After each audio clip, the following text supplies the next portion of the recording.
Central government ಮತ್ತು KERC. ಯಾಕೆಂದರೆ ಈಗ ಯಾಕೆ ಇಂಪಾರ್ಟೆಂಟ್ ಇದೆ ಹೇಳಿದ್ದಾರೆ. ಸಂಘದಿಂದ ಬಂದಿರೋ ತೀರ್ಥವನ್ನ ಜನರಿಗೆ ಹಂಚ್ತಾ ಇದ್ದೀರಿ. ದಟ್ಸ್ ರೈಟ್, ನಮ್ಗೆ ಅರ್ಥ ಆಯ್ತು. ನಾವೀಗ ಒಬ್ಬ ಬಡವ 16,000 ರೂಪಾಯಿ ಫ್ಲೈಟ್ ಟಿಕೆಟ್ ತಗೊಂಡು ಡೆಲ್ಲಿಗೆ ಹೋಗ್ಬಿಟ್ಟು ಮೋದಿನ ಕೇಳಕ್ಕಾಗಲ್ಲ, ಯಾಕಪ್ಪ ನೀನು ಹಿಂಗೆ ಮಾಡಿದೆ. ನೀವು ಅದನ್ನು ಇಂಪ್ಲಿಮೆಂಟ್ ಮಾಡ್ತಿದ್ದೀರಿ, ನಮ್ಮ ಕೂತಿದ್ದೀರಿ, ಜನರ ಪರವಾಗಿ ನಾನು ನೋಡಿ. ಒಂದು ಮಾತು ನಾನು ಹೇಳ್ತೀನಿ, ಬಡವರ ಮೇಲೆ ಇದನ್ನು ಹೊರೆ ಬಿಡುವುದಿಲ್ಲ. ಯಾರು ಹೊಸ ಕನೆಕ್ಷನ್ಸ್ ಮಾಡ್ತಾರೆ ಅವರಿಗೆ ಮಾತ್ರ.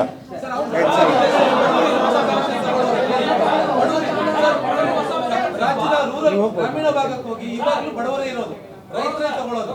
4 ಶೆಡ್ ಹಾಕಿರೋನು ಮೀಟರ್ ತಗೊಳ್ತಿದ್ದಾನೆ. ಅವನು ಯಾಕೆ ಸರ್ ಕಟ್ಟಡ? ಈಗ ಅದರೊಳಗೆ meter cost is very small portion ಅಲ್ಲ. ಮೀಟರ್ ಕಾಸ್ಟ್ ಏನಿದೆ, ಅದು ಮೀಟರ್ ಖರೀದಿ ಮಾಡ್ತಕ್ಕಂಥದ್ದು ಕಾಸ್ಟ್ ಏನಿದೆ, ಅದು ಜನರ ಮೇಲೆ ಬೀಳ್ತಕ್ಕಂಥದ್ದು ಸಾಧ್ಯವೇ ಇಲ್ಲ ಮತ್ತು ಅದನ್ನು ಹೊರಿಸೋದಿಲ್ಲ.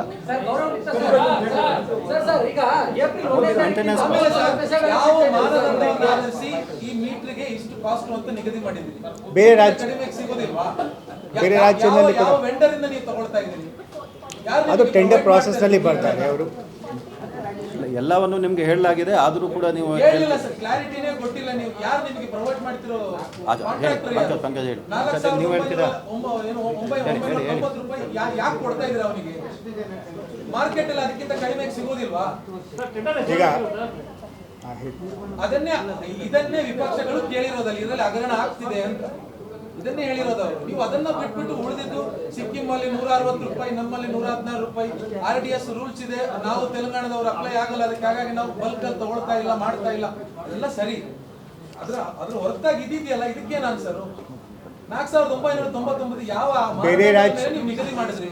ಸೊ ಬೇರೆ ರಾಜ್ಯದಲ್ಲಿ ಕೂಡ ಅದೇ ಸಿಮಿಲರ್ ರೇಟ್ಸ್ ಇದೆ. ಬೇರೆ ರಾಜ್ಯದಲ್ಲಿ ಟೆಂಡರ್ ಕರೆಯುವಾಗ ನಾವು ಒಂದು ಎಸ್ಟಿಮೇಟೆಡ್ ಕಾಸ್ಟ್ ಕೊಡ್ತೇವೆ. ನಮಗೂ ಅವ್ರಿಗೆ ಕಂಪೇರ್ ಆಗಲ್ಲ. ಹಂಗ್ ನೋಡಿದ್ರೆ ಸಿಕ್ಕಿಂ ಅಲ್ಲಿ ಕಡಿಮೆ ಇರಬೇಕಿತ್ತು, ಸಿಕ್ಕಿಂ ಅಲ್ಲಿ ರೇಟ್ ಕಡಿಮೆ ಇರಬೇಕಿತ್ತಲ್ವಾ? ಅದು ನಮಗಿಂತ ಹಿಂದುಳಿರುವಂತ ರಾಜ್ಯ. ಅದು meter rate economically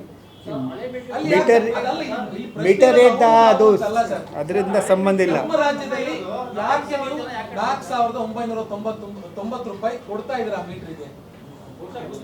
it is through transparent tender process. ಅದರೊಳಗೆ ಏನು ಬರ್ತದೆ?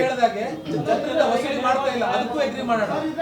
ನಮ್ಮ ಖಜಾನೆಯಿಂದ, ನಮ್ಮ ರಾಜ್ಯದ ಖಜಾನೆಯಿಂದ ಯಾಕೆ ಕೊಡ್ತಾ ಇದ್ದೀರಾ ವೆಂಡರ್ಗೆ? ಅದು ಪ್ರಶ್ನೆ ಸರ್. ನಿಮ್ಮ ವಿರೋಧ ಪಕ್ಷಗಳು ಸದನದಲ್ಲಿ ಕೇಳಿದ್ರು ಅದೇ ಪ್ರಶ್ನೆ. ಕಿಕ್ ಬ್ಯಾಕ್ ಇರುವ ಕಾರಣಕ್ಕೆ ಮಾಡ್ತಾ ಇರೋದು. ಮಿನಿಸ್ಟರ್ ಹೇಳಿದಾರ ಇಂಥವ್ರಿಗೆ ಕೊಡಬೇಕು ಅಂತ? ಜಾರ್ಜ್ ಹೇಳಿದಾರ?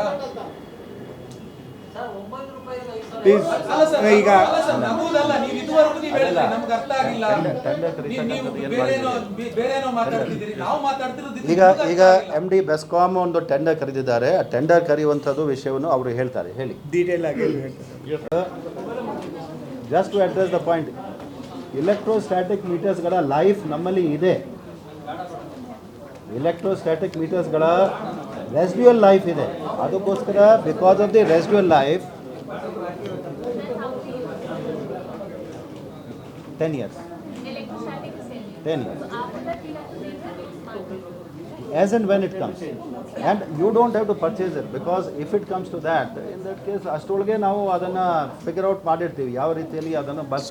ಮೀಟರ್ ರಿಪ್ಲೇಸ್ಮೆಂಟ್ಗೆ ಈಗ ಸ್ಮಾರ್ಟ್ ಮೀಟರ್ಸ್ ಇಲ್ಲ, only for new and temporary connection. Suppose ನಿಮ್ಮ ಮನೆಯಲ್ಲಿ ಒಂದು ಮೀಟರ್ ಕೆಟ್ಟೋಯ್ತು, ಆ ಮೀಟರ್ ಕೆಟ್ಟೋದವಾಗ ಕೂಡ we are not insisting that it will be a smart meter again.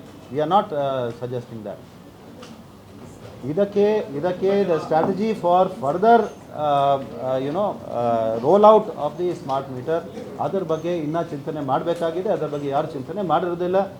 ಯಾವುದೋ ಮಾಡಿದರೂ ಕೂಡ ರೆಗ್ಯುಲೇಟರಿ ಕಮಿಷನ್ ಅವರ ಚರ್ಚೆ ಮಾಡಿ ನಾವು ಮಾಡ್ತೀವಿ. ರೆಗ್ಯುಲೇಟರಿ ಕಮಿಷನ್ನೇ ಇದು ಈ ರೀತಿಯಲ್ಲಿ ಕಂಡೀಷನ್ ವಿಧಿಸ. It's not a government condition. Regulatory commission new and temporary ಕನೆಕ್ಷನ್ಸ್ಗೆ ಸ್ಮಾರ್ಟ್ ಮೀಟರ್ ಅಳವಡಿಕೆ ಮಾಡ್ತಕ್ಕಂಥದ್ದು is a regulatory commission requirement. It is a scheme which is suggested by the central government and being popularized through the RDSS schemes for bulk replacement in number of other states. It is not a state government decision. ನಮ್ಮ state ಗೌರ್ಮೆಂಟ್ಗೆ ಏನು ಹೇಳಿದ್ದಾರೆ regulatory commission, ನಮ್ಮ ರಾಜ್ಯದಲ್ಲಿ ಹೊಸ metre ಕನಿಷ್ಠ ಪಕ್ಷ at least ಅದು smart meter ಇರಬೇಕು.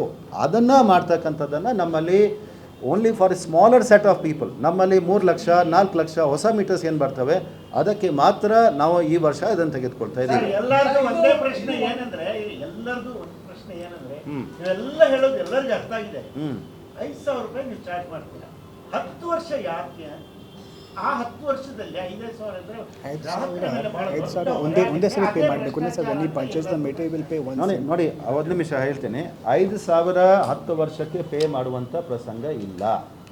One short he has to pay when he take. ಈಗ ಹೊಸ ಕನೆಕ್ಷನ್ಸನ್ನು ಪಡಿತಕ್ಕಂಥವರು ಅವರೇ ಯಾವ ರೀತಿಯಲ್ಲಿ ತಮ್ಮಲ್ಲಿ ಒಂದು ಟ್ರಾನ್ಸ್ಫಾರ್ಮರ್ ಅಳವಡಿಕೆ ಮಾಡ್ತಾರೆ, ಲೈಟಿಂಗ್ ಮಾಡ್ತಾರೆ, ಅಥವಾ ತಮ್ಮಲ್ಲಿ ಇರ್ತಕ್ಕಂಥದ್ದು ಒಂದು ವೈರಿಂಗ್ ಮಾಡ್ತಾರೆ, ಅದರ ಜೊತೆಗೆ ಮೀಟರ್ ಖರೀದಿ ಮಾಡ್ತಕ್ಕಂಥದ್ದು ಹೇಗೋ ಇತ್ತು. ಅದರಲ್ಲಿ ಎಲೆಕ್ಟ್ರೋಸ್ಟ್ಯಾಟಿಕ್ ಅಲ್ಲ, ಅದೊಂದು ಸ್ಮಾರ್ಟ್ ಮೀಟರ್ ಖರೀದಿ ಮಾಡ್ತಕ್ಕಂಥದ್ದು ವಿಧಿಸಲಾಗಿದೆ ಅಷ್ಟೇ. ಆಸ್ ಫಾರ್ ಎಸ್ ಒಂದು ನಿಮಿಷ ಅಲ್ಲ ನೋ ಈಗ 4,000 ಡಿಫರೆನ್ಸ್.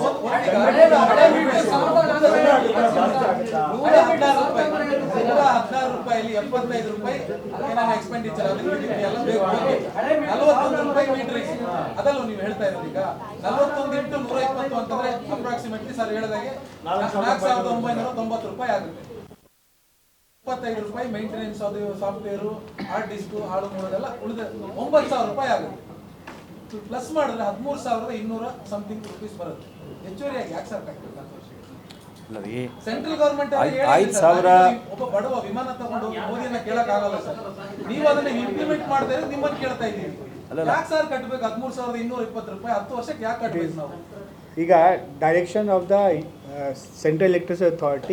ಹೆಚ್ಚಿನ ವಿಡಿಯೋಗಳಿಗೆ ಪ್ರತಿಧ್ವನಿ ಯೂಟ್ಯೂಬ್ ಚಾನೆಲ್ ಸಬ್ಸ್ಕ್ರೈಬ್ ಮಾಡಿ, ಬೆಲ್ ಐಕಾನ್ ಕ್ಲಿಕ್ ಮಾಡಿ.